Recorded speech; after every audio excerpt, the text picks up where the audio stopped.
If everybody could please join me in Pledge of Allegiance.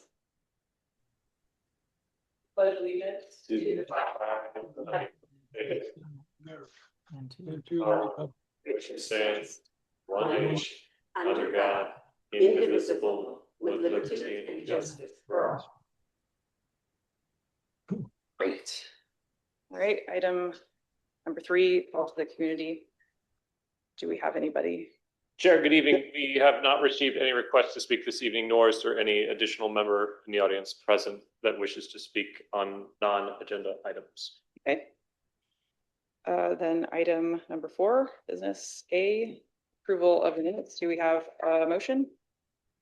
I would move that we approve the minutes as presented. Second. Okay, motion and a second. All in favor say aye. Aye. Any opposed? Aye. We got that. And we'll Sorry. give a quick pause to Board Member Derry if we can vote as well. Did you hear me? No, now I can, though.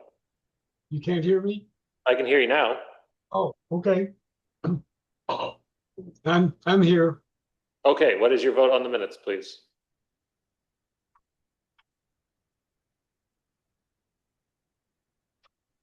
Bob, did you vote on the minutes? Did we lose Is him? he muted? Nope. What, do you have waiting on me? I approved the minutes as public. Thank you. Okay, great. Okay, so then on to the agendized item, public hearing PZ 2628. Presenter staff. Thank you, Chair. So B and C, there's always 2 steps in these processes. B is the public hearing in case there are any members of public that wish to speak and give testimony on the item before C, the staff report. As there are none, I just have a bit of feedback that was received ahead of time that's part of my staff report in item C. And if it's your discretion, we can move on to C. Okay, so we will close the public hearing and move on to item C. Variance PZ 2628. Thank you. So this is item 4C. This is a variance request at 101 East Bird Lane. Cheryl is here in the audience representing herself and her property. This is a request to keep an existing front yard shed, and I'll get into the presentation. So section 31 of the zoning code, this is council members' 8th presentation on sheds, I think at this point, contains the requirements for accessory structures. There are no provisions in our code for a front yard shed. Now, this location would be considered part of the backyard if there was a side yard wall that was as close as permissible and basically take it from the front yard to a backyard. Right now, the wall is just set back pretty far. And I'll show this in a little bit of time, but I'll go through the analyses required by state law. There are 4 criteria. 1, that there are special circumstances or conditions applying to the land, building, or use referred to in the application, which do not apply to other properties in the district. 2, special circumstances were not created by the owner or applicant. 3, that authorizing the variance is necessary for the preservation and enjoyment of substantial property rights. And 4, that authorizing of the application will not be material, detrimental to persons residing or working in the vicinity, to adjacent property, or to the neighborhood or public welfare in general. Now, I put a big red arrow on it because you're never going to find it. And I had some folks call me that couldn't find it either. And I explained to them where the shed was. It is about 140 feet from back of curb to that shed, which is highlighted in red. And as mentioned, if the owner wished, they could certainly extend their side yard wall in front of that location, and thus the shed would be in the backyard. It is also located behind the gated entries on both sides there, and substantial vegetation. This is a bit of a hocus pocus. I don't know that my mouse will show up on screen. It does. I'm going to highlight and circle it. It's right there, if you can find it through the trees, as far as its visibility from right of way. Here's another angle of it, just if you were going down the street towards 103 Bird, that's a better opportunity, I guess you could say, to see it, and again, 120 feet from property line, 140 from right of way or so. That is the shed. It is existing. It's been in place for a while. The reason this has come to you this evening is we have an app. That app is called Engage LP. We have some folks on Engage LP who are volunteer code enforcement officers and have made it their business to find out more about other people's business. So in order to go through this process and keep as is, the variance was the most appropriate option and truly the only option as far as basically looking at this as a one-off scenario. Now, staff does support the variance. It's, again, as mentioned, about 120 feet from front property line, behind the front facade of the house, and does not create any visual blight, clutter, or concern. We only got one public comment. The applicant also received a letter in the mail from the same person that spoke with me across the street on Bird Lane. Wasn't sure where it was or how to find it, and had no objections to the request. So our recommendation is to approve the variance from section 3103D1 of the zoning code to allow the existing shed to remain. Now, there aren't any conditions or stipulations on a variance request. This is nothing that is conditioned, because you are exempting essentially a portion of code based on circumstances that exist in this situation for this request alone. So essentially, this negates the requirement for a shed to be in the backyard for this request, for this location, for this shed, and does not carte blanche give new rights or allowances to anything other than what is being presented. And with that, happy to answer any questions. I don't have a question, I have a comment. I've lived here since 1972, yeah, roughly, and ridden my bike past that shed 1,000 times, and I have never seen it.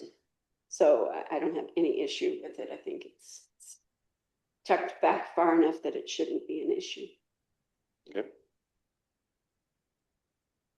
So I guess I also would like to just take a minute to kind of remind everybody that about the Board of Adjustments though, before we really deliberate much. Because I just think it's important. I think this is probably your first Board of Adjustments meeting. And so I kind of wrote out a couple things. So the task of the Board of Adjustments is different from the DRB. This board is required the board itself is required to exist under the Arizona revised statutes and performs a quasi judicial function, not a design review. So board members set aside personal views on the specifics of design or aesthetics while reviewing applications that come before the Board of Adjustments.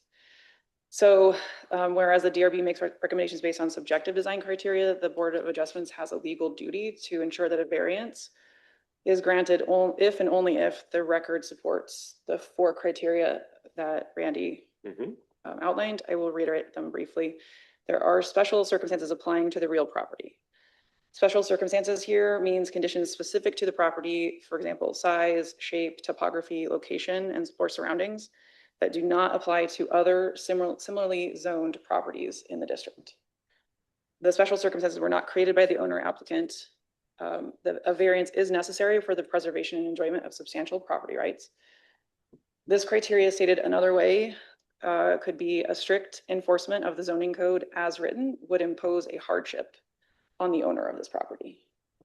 I.e., and this is from the revised statutes, deprive the property of privileges enjoyed by other property of the same classification in the same zoning district.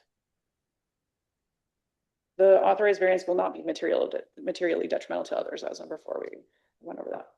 So essentially, it is our duty under the law to ensure that no variance is granted that in so doing effectively extends a unique privilege to any property or property owner, which I think Randy kind of touched on. But we can't grant a variance that creates conditions that would be inconsistent with the limitations normally placed on other properties in the vicinity and zone in which this property is located.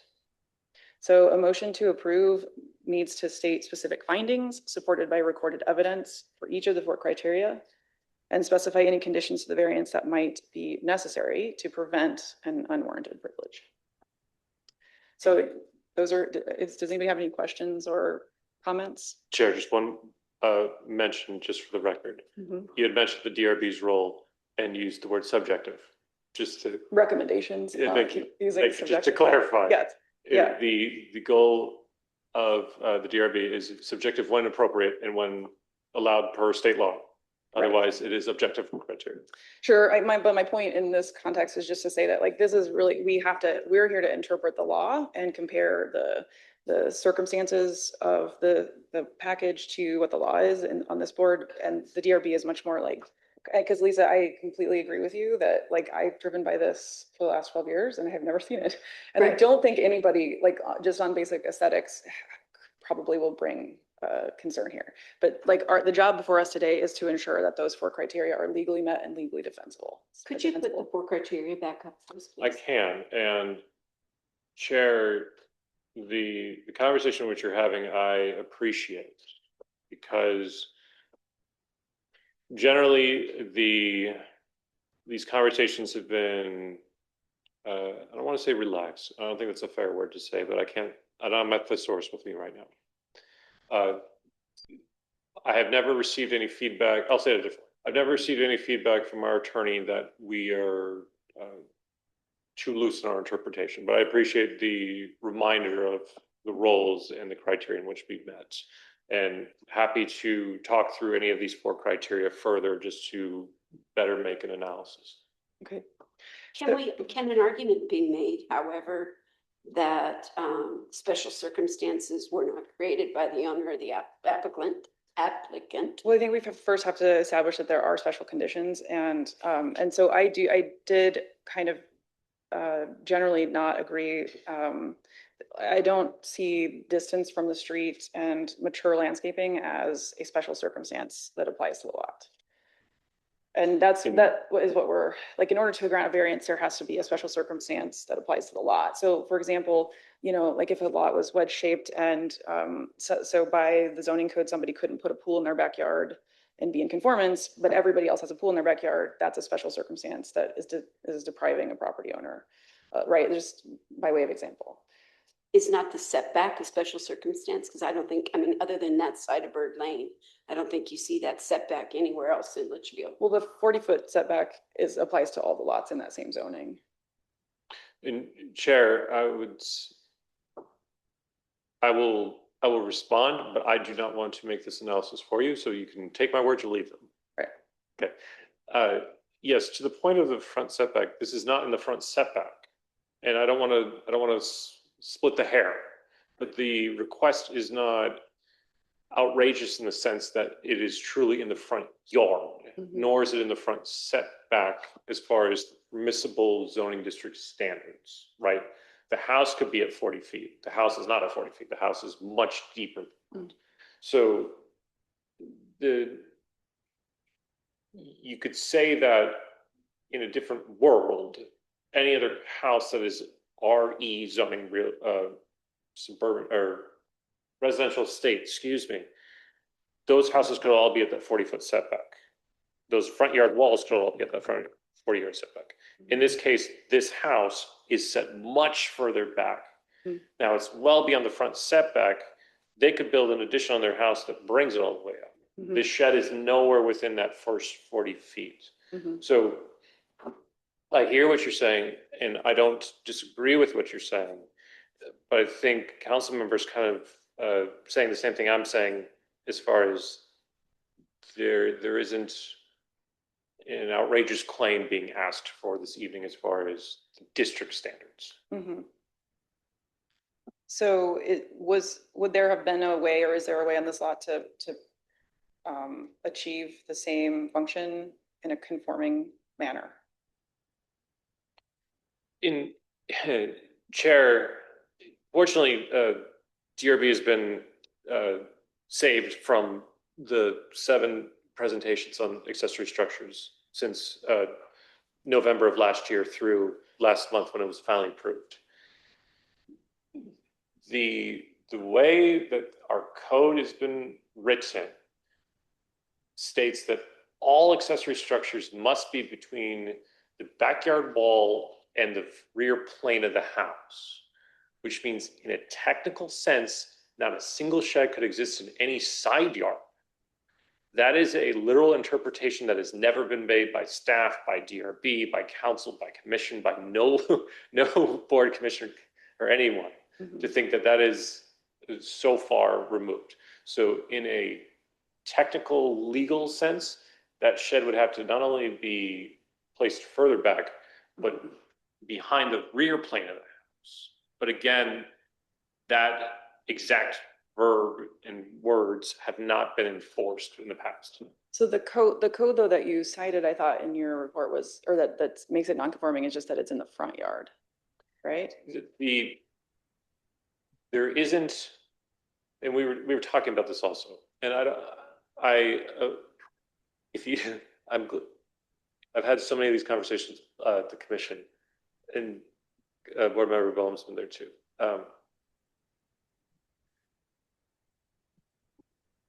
The criteria 3103D 1 through 9, now it's 1 through 10, is only about very specific circumstances, does not have the opposite language. So if it says, if you're on a view fenced lot, you have to have this. There isn't criteria that says, if you're on a non-view fenced lot, here's your criteria. There are subsections that contradict others just by the way the code has been written. So in one sense, you could have a 0-foot setback, but then the next one says a 5-foot setback, but it's not broken out cleanly, I guess is what I'm saying. Okay, so are there other accessory structures that have been approved that are in the front yard that you can give me an example of? Here, not to my knowledge, we have a board of adjustment meeting once a year, once every other year. The only ones we've had lately have been for walls on the pathway. We've had 2 of those, and then we had Jay Pointer's house with how that was all situated with 3 lots into 1 lot and his 10,000 square foot house and so on. So maybe I'm answering your question in a roundabout way, but in the criteria in which you've stated, an argument can be made the same for those houses that were granted solid walls on the pathway, because the standard since 2010 has been view fencing on the pathway. We have basically said, yeah, because there are others with walls, you can have a wall too. So we've almost viewed those as. Yeah, but I think in this case, but there aren't others with accessory structures in the front. So we can't use that criteria. No, and yeah, not to contradict myself, but I don't know that we could use someone else's exemption to the law to be criteria to. Right, but because you were trying to say like, well, I mean, even if like, let's say, because you previously I thought said that she could fence, maybe they could fence in the structure, and then it would now be conforming because it would not be in the front anymore. Yeah. But then Can we put the picture back up that shows the overview of where the house is? Because it might help her understand. I mean, it's clearly the side yard. It's not the front yard. And there is a wall or a fence right here. And the shed is here. If I were to move it to the backyard, past that, it would be visible from the first green of the golf course. I have a double lot. This is the optimal spot when you would look at the most hidden. If I were to move it anywhere within the code, it would be more of an eyesore. Now it's clearly not an eyesore. It's barely even visible when trying to look for it. So, when they talk about it being the front yard, it's not the front yard. I mean, it's clearly very close to the back. Right, but I think if it's not enclosed. I mean, I could move that gate, but then it would be visible from the first green. Yeah. And it was there when we purchased it. Yeah. But I don't know if that matters to me. Yeah, I think in this case, unfortunately, you inherit the non-conformance of the previous owners when you buy the land, so it doesn't really help us, I think, in this What's case. the setback from the street to the wrought iron gate? Do you know? So from the streets where. So your wrought iron gate on the driveway? 165, guessing. With the wrought iron between my Yeah. backyard or This. Nope. Is it, That. oh, Is that there- one, I don't know, 20 feet, Yeah, 20, 25. well, maybe further. I don't know if Susan wants to comment at all, but Susan lives. Yeah, I next I to had me. some thoughts on the thing. We've always, when thinking of like the unique aspect of the property that puts a kind of a hardship on this one not created by the owner is it is a corner lot. You've got the long setbacks on two sides of the property. You got a front yard, and then you technically have another front yard on the old Litchfield Road also. So it kind of shoved the placement of the home, and part of that was the original builder placed it way far back on the lot, I think, just to get it closer to the golf course. So that's kind of what established the problem in the first place. But I do agree, it's in the side yard. It is not in the front yard. It's just that it's fenced. They don't really have a typical fence from, creating a backyard like the typical lots, and the smaller zoned lots. So I live next door. I barely notice it myself. So there's a wall between us that it barely peeks over the top, if that. And then I think the only time you see it is like when you're directly in front of it on Bird Lane, and you really have to be looking for it. And I agree that moving it is only going to make things more visible from the golf course. It seems like recent efforts are trying to make that a little bit better as far as accessory buildings. So in my view, just having being on a corner lot and the established placement of the house is enough reason to grant a variance on the number one question. so, Susan, I guess I'm wondering what you think about, the thing that I'm guarding against is that we've heard many times from many members of the public in various, meetings. A lot of people will say like, yeah, but what about him and what about her, right? And so I want to make sure that I agree with everything that has been said here, but I want to make sure that we are being clear in our choices in such a way that it is defensible, that we are not, we I haven't. think establishing that it's in the side yard, and whether someone has a wall separating their front yard from their backyard should really not be the definition of backyard, side yard. So, Randy, is there a criteria, do you know, in our code or generally for what constitutes side yard versus? Chair, I'll pull it up. I don't think so, but give me a moment, I'll get there. I think we've talked about previously, our code was pulled off the shelf and determined to be close enough to what had been built when I was still incorporated within the county. I have over 800 grandfathered lots with our code and trying to work through that. So let me see if our yard definition is helpful.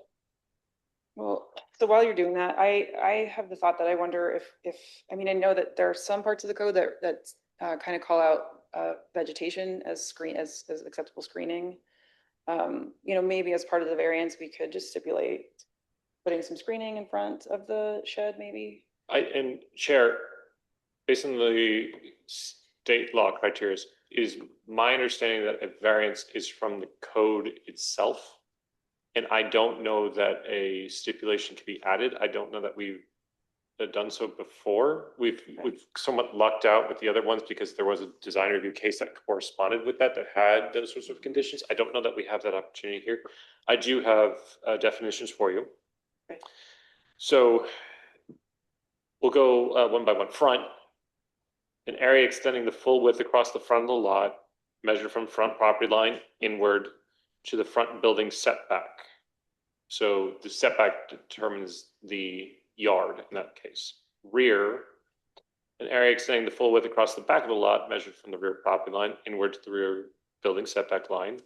These should sound familiar. And then side, a yard measured from the side property line inward to the side building setback line, lying between the front yard and rear yard, or in the absence of either a front or rear yard, the front or rear lot setback lines respectively. So to Vice Chair's point, everything that is, let's say, more inward of 40 feet and beyond, and from the rear inward 40 feet and beyond is the side yard. But as we talked about, the literal requirements of 3103D state that only accessory structures can be located between the rear side of the rear of the building and the rear property line. However, to just follow that up real quick, because of, well, I'll take that back. I'll stop there. So can you actually? I have another comment, and if you look an aerial of both their home and my home, they do not meet. We should already grandfathered in on Yes. almost all the setbacks because like our side when we bought the place or when it was built was within like 7 feet of the property on both sides. And you can see on their property they probably don't make or don't meet the estate requirement for a rear yard setback because they pushed the home so far back. But that was the case of the original building under original zoning, if there was zoning back then. These houses have been there since 1959.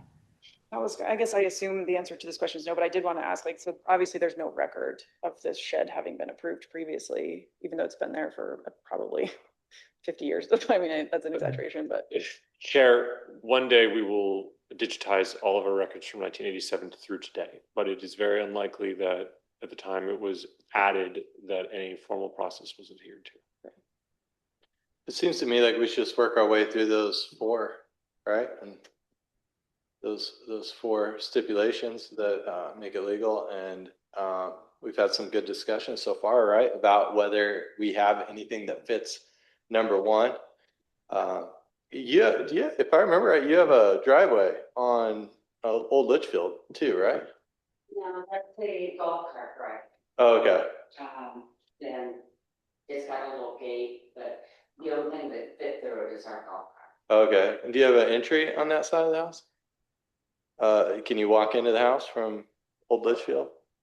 Well, I mean, the golf cart gate is, is right here. Okay. And, you know, our garage is right here, so, you could get into our house through the garage or around back. The main entrance is here. And then this is the casita. Okay. I mean, I guess like when I look at it, I think whoever put the shed there did a great job considering the uniqueness of this property because like Vice Chair said, we have a potential front of the house off Old Litchfield and over there, it's very hard to define that. And if you were to put it anywhere in your backyard because of how far it's set back, it would be on the golf course, which doesn't seem like the wise thing to do either. So we just have to decide as a board, do we agree that that's a special enough circumstance to qualify for one? Could we defend that? I personally, as far as I'm concerned, I could defend that. The house has two fronts. And Chair, I apologize. I just reread our zoning code and you can condition a variance. And would you mind rereading the section of the code that says you can't have accessory structures in the Yeah. front, just so we can, I just want to Yeah, hear yeah. the specific words again. I should have it memorized, quite frankly, but no. I know, I remember the code was actually saying it needed to be in the backyard. It couldn't even be in the side yard, if I remember right, correct? Yeah, board member, that's correct. So depending on how you look at that property, you could say that is in the backyard. But we do have golf course properties that have sheds in the backyard, right? You have two questions. I'll go over the first question. Sorry, I apologize. No. As stated, except as otherwise provided in subsection D2 through D8 of this section. Accessory structures shall be located between the rear property line and the principal building and shall be set back at least 5 feet from the rear and side property lines and at least 10 feet from the principal building. So you draw an imaginary line around across the back of the house. To your other point, the Planning and Zoning Commission and City Council have just approved an amendment to the requirements. Formally, I'll read it for you on subsection 9. Rear setbacks on properties with side yard view fences shall be equal to or greater than the length of the view fence portion of the side yard wall. So, I know that's a very odd way of stating things. Old Litchfield Bird, Acacia, Oro Vista. If you have side yard view fence, the length of that view fence is the same as the setback. So if we have some folks that it's the whole side yard is 80 feet. So your setback is 80 feet for sheds. The one change that was made and a concession that was asked for and granted with the council approval is that pergolas, ramadas, gazebos with only columns, roof, and one media wall are now permitted. So that it's not an opaque 4 walls and you can't see through your neighbor's yards. But again, that's only for side yard view fence lots, which this is not. Okay. As Vice Chair noted, there's a wall between the two. So technically, this shed would be non-conforming even if we consider it a side yard, and not a. And back to your point, Yes. I think at one time, the front door was, next to the garage, looking out on Old Litchfield. Because there is a door there, and it was remodeled, and the front entryway was added prior to my buying, but I paid at one point, it was off Old Litchfield. I've got all your designs and I probably bring that in if necessary. I'm sorry, Randy, can I ask, so Susan had pointed out that it's very likely that this original, like the primary residence was originally perhaps, it's not conforming with our current setbacks because it was originally, those were not in effect at the time. So if somebody, like if this app came to you and said, this house is non-conforming, like would you handle that by saying it's grandfathered? So, Chair, this is a great opportunity for anyone that wants to climb aboard our zoning code rewrite opportunity next year. Once the hilltop is done, which is sometime soon, I think. We have over 800 lots in Tierra Verde, our original village, that are grandfathered. Every few months, I'll get a call from a realtor doing an appraisal, and they say, what's the status? I say it's legal non-conforming, which is grandfather. And they say, what happens in case of calamity, fire, tornado, whatever. Up to 50% they rebuild, over 50% that is unbuildable again. So yes, there is an urgency to fix this. The problem, and we're on a little bit tangent, but I always like these opportunities to talk with all of you. Problem is Proposition 207, which was in 2008. I cannot change allowances either more or less than what is original because that is an effect on property valuation. An effect on property valuation is an opportunity to sue the city for any changes to that and compensation accordingly. So the only fix I can do for these circumstances is to review the deed restrictions and the plat standards from the original time of subdivision. Not all of these are in subdivisions. Everything on Bird Light is not in a subdivision because it wasn't one of the clusters that Litchfield Park Properties marketed and built, like on Fairway and Palm and things like that. So I don't have an opportunity in this lot for that sort of review. Okay. Does that also apply to number 1?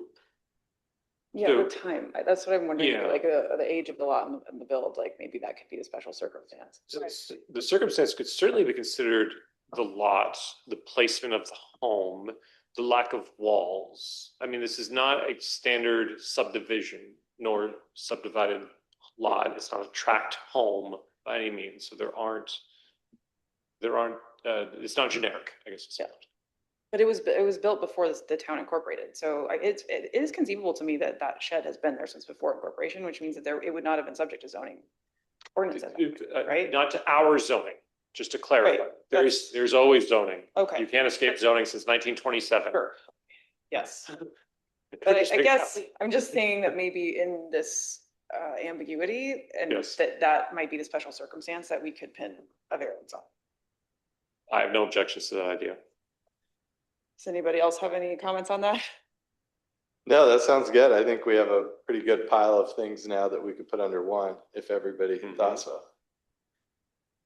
And two, to your point, just continuing that conversation, the special circumstances were not created by the owner or applicant. No, Right. the lack of plat, they're just because it's not in a subdivision, and the corner lot and the golf course. These are all things that the property owner and the lot inherited as far as restrictions against it.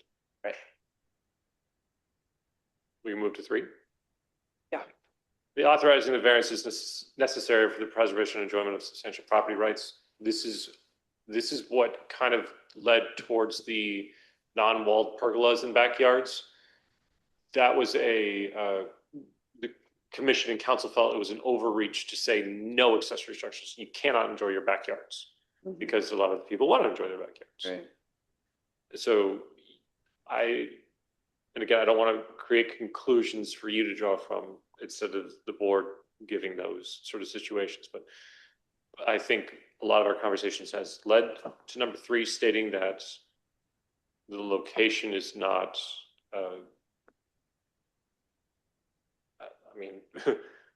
we've talked about as far as the shed is very useful for the owner.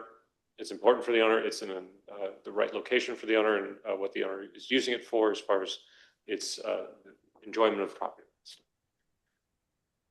And then 4, material detrimental, we have written correspondence, verbal correspondence,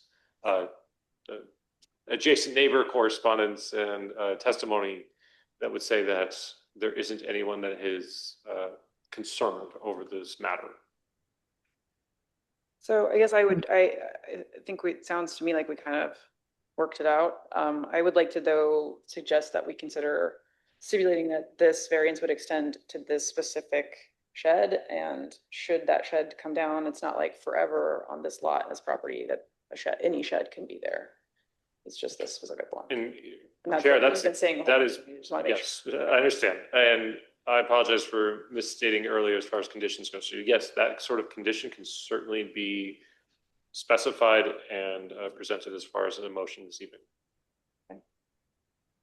Nate, you just a few minutes ago said something about tornadoes and A calamity, yes. calamity. Uh-huh. Would that fall under that as well? I mean, Ooh. My brain hurts a little right before vacation, so let me think about this a little more. I don't have my attorney sitting next to me.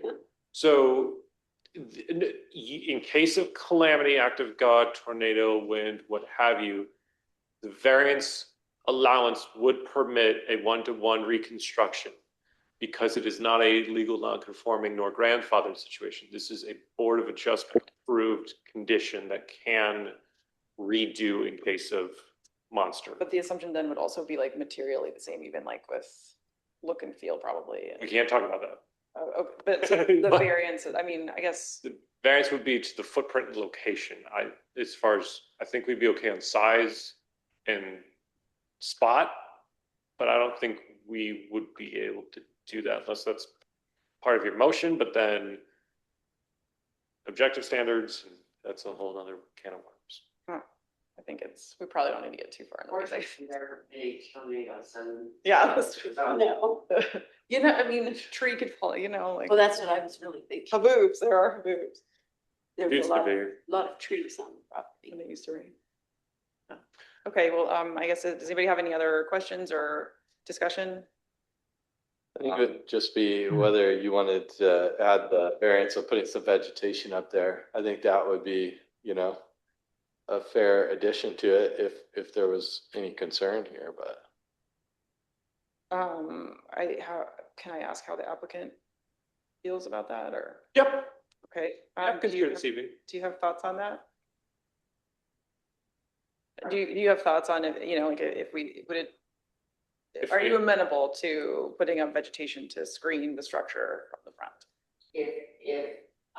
I had mentioned that I'm more than willing to add more shrubs or things like that. Or even a wall if necessary, if, you guys feel it's visible. Okay. I mean, I'm constantly adding shrubs. The only problem I'm having with all the landscaping I've been doing is my water bills out of the squirrels, so I agree. I gotta figure out how to do more xeriscaping. Yeah, I understand. Well, so, Can we see the picture that where the street view looking in? Because I think it's pretty well. yeah, That's, council member, that's straight on. Yeah. Closer to vice chair's house. And this is somewhat, when you take the turn onto Bird and you're looking diagonal. yeah, personally, you know, I can't speak for everybody. I am comfortable not stipulating any about the vegetation. I was just trying to kind of like throw out ideas, to help us, but, I agree. I drive by your house, you know, several times a day, never knew that there was a shed there. So I don't actually have a problem with it. I just want to make sure that we are, you know, doing the duty that we have as a board. Yeah. So, And you're doing the right thing. I think there's plenty of vegetation screening right now. I mean, I think asking for more is not really necessary for this variance. okay. I Bob, I agree with that statement. Sure. Great. And All right. I think we about killed this. Yeah, exactly. I was just gonna say, I was gonna ask if anybody might have a motion. I'll make the motion. As published. Okay. Do we need to modify it? It's, so, just as order of operations goes, board member Derry has made a motion. If anyone wishes to second the motion, they may, or if the second includes conditions to change, that's up to whoever would like to second. I'll second it. Yeah. Okay, so then discussion, do we need to include in the motion anything that we've discussed? That's up to you. So essentially, the motion as published would be to just approve the variance as it is requested and as it has been applied for, and not stipulating anything about not covering future sheds. Is that right? That's correct, because the variance runs with the land forever on that property. Right, I guess, okay, so, So to your point, as far as this is a broad statement to exempt them from that requirement. My motion does not say, or this shed in this location, and if anyone would like to. yeah, so sorry, Susan, what? Oh, I didn't say anything. Okay, because I guess I'm just saying, I would like to say that, you know, if, say they take down a shed and then and they sell the house and the next owner wants to come and put a shed in there, like if Right. we've essentially technically given them a variance for that potential, that part of the code, they could build anything. So, yes. There's a variance request to allow the existing. It's to Cheryl's point, approve the variance request from section 3103D1 of the zoning code to allow the existing shed to remain. I feel much more confident about what I've written, and I forgot I've written it. Yeah, I guess you're right. I think it's covered. I mean, I really don't need a variance for replacing the shed. I just like to keep what's there. Yeah, And not make any changes. okay. So we feel comfortable that like, as it's written, it kind of is covering just that specific shed. All right, great. All right, so we have a motion. And a second. Did we have a second? Okay. We did. All right, so all in favor? I, Aye. Aye. Aye. Right, Thank you. I think we're waiting on Bob. Board Member Derry, I, thank you. Great. Motion passes. Okay. Whew. Nice work, everybody. Okay, now you guys can enjoy your holiday. Yeah. Mhm. Okay, so 5, staff report, current events. Board of Adjustment, hello. Happy America 250, happy 4th of July. The teachers move into the school in 2 weeks' time. The library staff moves into the library in 2 weeks' time. Everything will open August 3rd. The roundabout has had 7 accidents. That's okay. Since opening the new roundabout in the condition it's in, there has not been a single accident on Village Parkway roundabout, which we think is, there's a correlation there. All 7 have been on the weekends in the overnight hours traveling south. You can make whatever conclusions you can make. You could visit whatever bars on Glendale Avenue you wish to visit. And I'm not a crime scene investigator, so I don't know exactly the circumstances. But, you know, as, you know, I don't mean to make light on it, and I always end on a heavy note when talking about it. We will replace landscaping more than we'll replace lives. So we're very excited that we have been a detriment to those who may have been under some sort of influence and used the roundabout to stop them from traveling any closer within our city. Beyond that, have a wonderful holiday and thank you. Great, thank you. Board member reports on current events. I have nothing to report. Nothing. Okay, I do not believe we need to make use of the executive session. I have no attorney. So, yeah, good thing. All right, so a motion to adjourn, So moved. second. Aye. All right, all in favor of adjourning, say aye. Aye. Aye. Aye. happy 4th of July, 250. You I'm too. gonna take that as an aye. We are, you too, Bob.